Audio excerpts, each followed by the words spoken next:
പുറത്ത് ഊക്കിലൊരടി കിട്ടിയപ്പോഴാണ് അവൻ കണ്ണു തുറന്നത്. ഉറക്കത്തിൽ നിന്ന് ഞെട്ടിയുണർന്ന അവൻ കണ്ടത് ചൂരൽ വീശി കലിതുള്ളി നിൽക്കുന്ന ബാപ്പയെ. വെള്ളി കെട്ടിയ ചൂരൽ വായുവിൽ വീണ്ടും ഉയരുമ്പോൾ വെള്ളിടി പോലെ ബാപ്പയുടെ അലർച്ച അവൻ അവ്യക്തമായി കേട്ടു.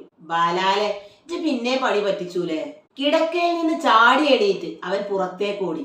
ആ ഓട്ടത്തിനിടയിലും അവൻ കണ്ടു അനിയൻ സന്തോഷം കൊണ്ട് കൈകൊട്ടിച്ചിരിക്കുന്നത്. ഉമ്മ വന്ന് സങ്കടത്തോടെ ബെഡ്ഷീറ്റ് മാറ്റുന്നു.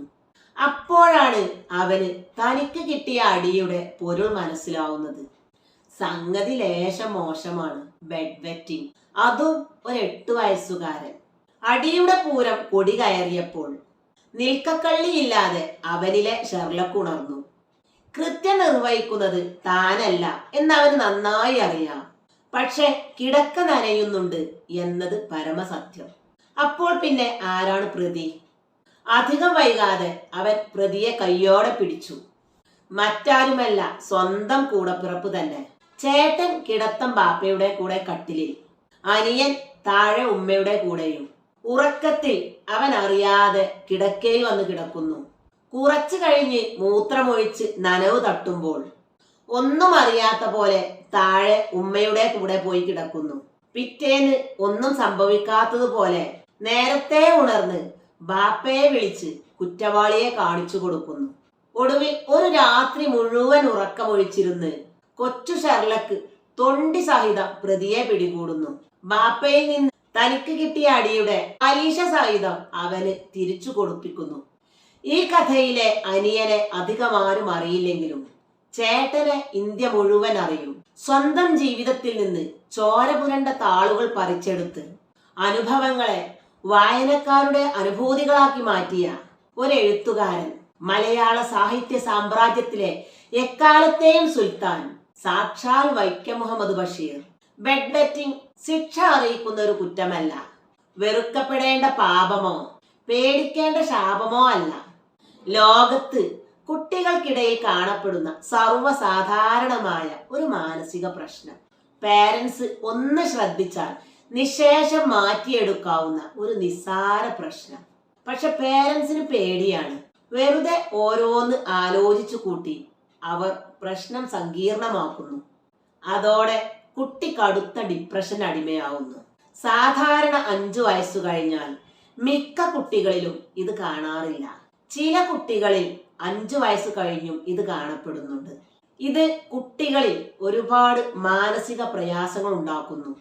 അവരിൽ ഒരു ഇൻഫീരിയോറിറ്റി കോംപ്ലക്സ് ഉണ്ടാക്കുന്നു. ബന്ധുവീടുകളിൽ വിരുന്നു പോവാനും താമസിക്കാനും അവർ മടിക്കും. കാരണം തന്റെ പ്രായത്തിലുള്ള കുട്ടികൾ ഇതറിഞ്ഞാൽ കുട്ടിക്ക് നാണക്കേടാണ്. അത് മാത്രമല്ല, ഈ പ്രശ്നം മൂലം കുട്ടിക്ക് രാത്രിയിൽ ഉറക്കം നഷ്ടപ്പെടുന്നു. മതിയായ രീതിയിൽ ഉറക്കം കിട്ടാഞ്ഞാൽ രാവിലെ എണീക്കുമ്പോൾ അവർക്ക് ആ ഫ്രഷ്നെസ് നഷ്ടപ്പെടും. പിന്നെ സ്കൂളിൽ ഇരുന്നാവും ഉറക്കം.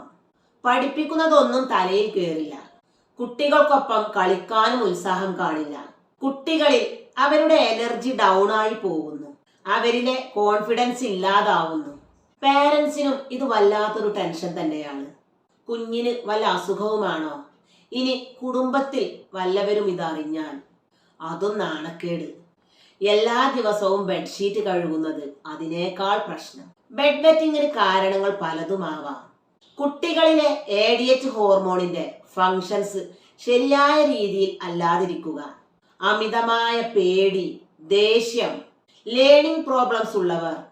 ഇനി സ്കൂളിൽ വല്ല ഇഷ്യൂസും ഉണ്ടെങ്കിൽ ചിലപ്പോൾ അവന്റെ ഫ്രണ്ട്സ് ഏതെങ്കിലും തരത്തിൽ അവനെ കളിയാക്കുന്നുണ്ടാവും. ടീച്ചർമാരുടെ അടുത്തു നിന്നും മോശം പെരുമാറ്റം, അല്ലെങ്കിൽ ഏതെങ്കിലും ടീച്ചേഴ്സിനെ പേടി, ബ്ലാഡറിന്റെ ബലക്കുറവ്, ഇതെല്ലാം ബെഡ് വെറ്റിങ്ങിന് കാരണമാകുന്നു.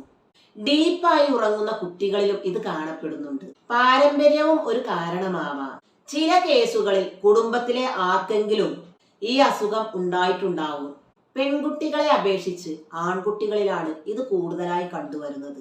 മാതാപിതാക്കളുടെ സ്നേഹപൂർവമായ പരിചരണവും ശ്രദ്ധയും കൊണ്ട് തീർച്ചയായും ഈ അസുഖം പൂർണ്ണമായി മാറ്റാവുന്നതാണ്. ലോകം കണ്ട പല പ്രതിഭകളും ജീവിതം തുടങ്ങിയത് കിടക്കപ്പായ നനച്ചുകൊണ്ടാണെന്ന് നമ്മിൽ എത്ര പേർക്കറിയാം? പേരുകേട്ട പാട്ടുകാരൻ സീൻ കോബ്സ്, അഭിനയ പ്രതിഭ സാമുവൽ ജാക്സൺ, ചിരിയുടെ അവതാരം സാറാ സിൽവർമാൻ, അങ്ങനെ എത്രയെത്ര മഹാന്മാരും മഹതികളും. അല്ലെങ്കിൽ തന്നെ കിടക്ക നനയാതെ കഴിഞ്ഞുപോയ ഒരു കുട്ടിക്കാലം നമ്മിൽ എത്ര പേർക്ക് പറയാനുണ്ടാവും. അതുകൊണ്ട് കിടക്കപ്പായ നനക്കുന്ന കുട്ടികളെ അടിക്കാൻ കയ്യോങ്ങുന്നതിനു മുമ്പ് സ്വന്തം കുട്ടിക്കാലം മനസ്സിന്റെ കണ്ണാടിയിലൊന്ന് കാണുക.